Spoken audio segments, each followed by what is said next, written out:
सारा संसार हो, हई दयालु माई के महिमा अपार हो।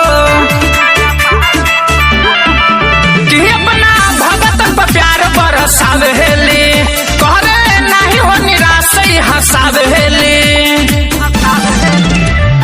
दर्शन तू कल भाई लगावा में आई के, दर्शन तू कल भाई लगावा में आई के, हो खता पूजाई देखबी न वाले माई के।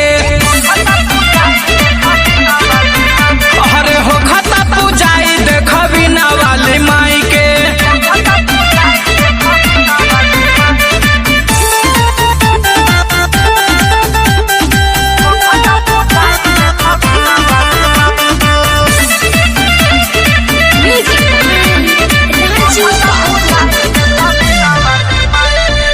कहता प्यारे सिंह मान हमर बात के, मजा तो आई आज चंदन संगे रात के।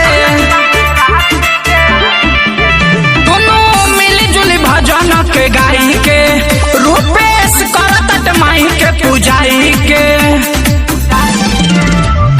पूजा के समाप्त होई मूर्ति भसाई के, पूजा के समाप्त होई मूर्ति भसाई के, हो खाता पूजाई देखबी ना वाली माई के। हो खाता पूजाई देखबी ना वाली माई के। Kapoor recording studio, तिहारा, Sitamarhi.